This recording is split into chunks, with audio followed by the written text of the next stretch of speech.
Привет! В этом видео будем с вами разбираться, что такое ноды, сколько можно на них заработать и что для этого нужно. Подробно постараюсь провести вас к установке первой ноды, дам советы, основанные на собственном опыте. Небольшое вступление. Выход этого ролика мотивирован возросшим запросом на информацию про ноды. Интерес проявляла в том числе и женская аудитория. Сразу хочу отметить, что никаких непреодолимых препятствий для женской половины нет. Напротив, замечаю, как в чатах на просьбы девушек о помощи парни откликаются охотнее. На личном примере могу сказать, что моя жена разобралась во всем довольно быстро и сейчас поддерживает гораздо большее количество нод, чем я. При этом она вряд ли сможет самостоятельно сменить операционную систему на компьютере без предварительного поиска информации об этом. Все эти знания можно без проблем приобрести. Я по образованию юрист, а жена врач. И наши профессии были очень далеки от крипты. Поэтому я больше чем уверен, что у вас все получится. Давайте вместе ставить ноды и участвовать в проектах. А чтобы не пропустить новые видео, подпишись на канал и нажми на колокольчик для получения уведомлений.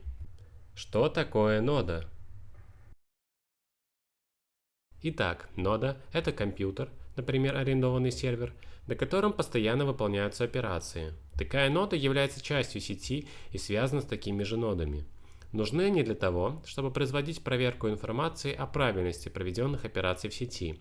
Например, чтобы криптовалюта, задействованная в операции, была потрачена лишь один раз. Сколько можно заработать? Самые удачные примеры. Проект Hopper принес 100 тысяч долларов за ноду. Solana при максимальной цене могла принести примерно 3 миллиона долларов. Mina, NIR, AVAX, Avalanche – сотни тысяч долларов. Moonbeam, нода с амбассадоркой – 40 тысяч долларов каждая нода. Но это не означает, что любая нода, которую вы поставите, принесет вам столько же. Многие тестнеты не приносят ничего. Некоторые вообще закрываются до выхода в основную сеть. Например, такой проект как Porta. Какие затраты? Как правило, это аренда серверов. Самые дешевые стоят от 5 евро. Зависит от требовательности ноды. Требования всегда известны заранее, и можно арендовать сервер под рекомендацией команды проекта. Чаще всего хватает простых серверов. При необходимости их можно улучшить. Поэтому из рисков только ваше время и аренда сервера. Таким образом, возможные убытки гораздо ниже, чем, например, при трейдинге. Сколько требуется времени и какие навыки? У нас занимает 5-6 часов в день, включая время на работу с нодами, чтение обновлений, поиск и установку новых. Иногда гораздо меньше, иногда больше. Сейчас поддерживаем работу более 120 нод, поэтому вам может требоваться меньше времени, например, около часа в день. Из навыков необходимо уметь подключаться к удаленному серверу, перемещаться в каталогах этого сервера. Как это сделать, расскажу далее. Так как большинство нод работает под управлением операционной системы Ubuntu, просто необходимо изучить работу с командной строкой для работы с нодами. Для этого можно пройти бесплатный базовый курс по работе с терминалом. С ним вам будет гораздо легче. Все необходимые ссылки будут в описании. Все начинается с определения проекта, в котором мы будем участвовать. Для примера будем использовать сайт NodesGuru. На нем удобно смотреть проекты по актуальности. Также на сайте присутствуют нужные ссылки и гайды. Текущие тестнеты размещены в разделе Active в порядке добавления на ресурс. Upcoming – предстоящие тестнеты, Ended – завершенные.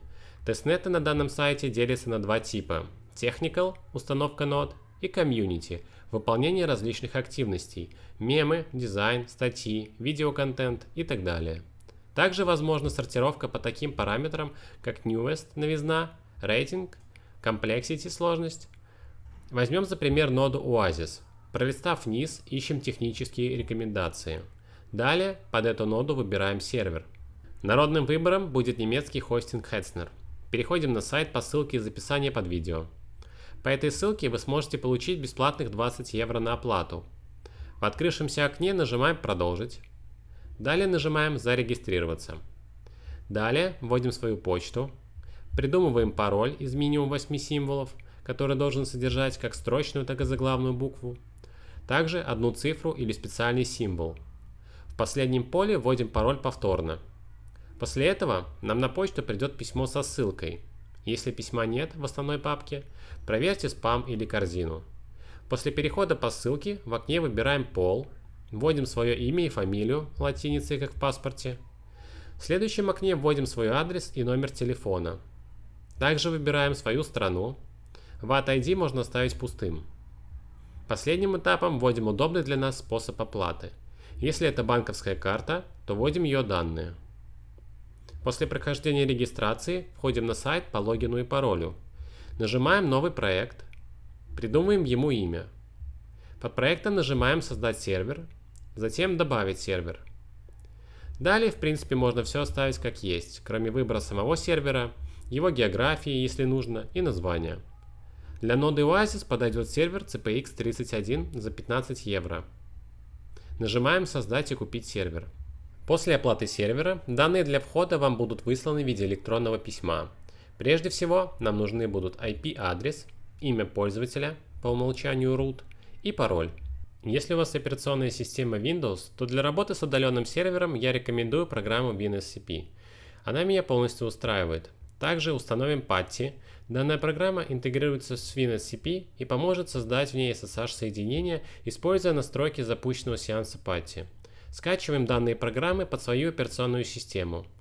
Узнать ее можно, кликнув правой кнопкой мыши на раздел «Мой компьютер» в проводнике. Ссылки на скачивание в описании ролика.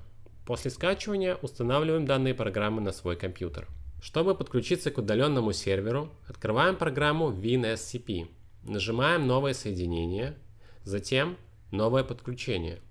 Протокол передачи оставляем SFTP. В поле «Имя хоста» вводим IP-адрес из письма от Hetzner. Имя пользователя по умолчанию root. Пароль также будет указан в письме. Далее жмем «Сохранить» и подписываем сервер. Например, по имени проекта. Также подключение можно помещать в папки, например, по названиям проектов. Можно поставить галочку для сохранения пароля, чтобы не вводить его каждый раз. После этого наше подключение будет создано. Для подключения к серверу используем комбинацию клавиш Ctrl+P или кликнув правой кнопкой мыши и выбрав «Открыть в PuTTY».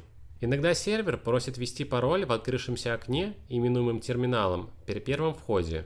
Для того, чтобы вставить пароль, нужно кликнуть в окне терминала правой кнопкой мыши один раз. Не пугайтесь, если никакие символы не появились. Такая защита безопасности и пароль может не отображаться.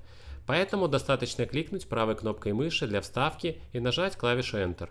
Итак, давайте установим нашу первую ноду. Для этого перейдем на сайт NodesGuru и найдем интересующий нас проект, например, Oasis. Переходим в раздел «Гайд», выбираем язык, русский или английский. В гайдах, как правило, все шаги подробно описаны. Вот и здесь нас предупреждают, что во время установки нужно придумать и ввести пароль для доступа к вашему аккаунту. Копируем скрипт целиком и вставляем его в окно терминала путем нажатия правой кнопкой мыши. Жмем клавишу Enter. Во время установки придумываем пароль, который обязательно у себя сохраняем. Когда установка будет завершена и у нас будет доступна строка с вводом начинающейся с пользователя root, на этом все. Программу можно закрывать. Нода установлена.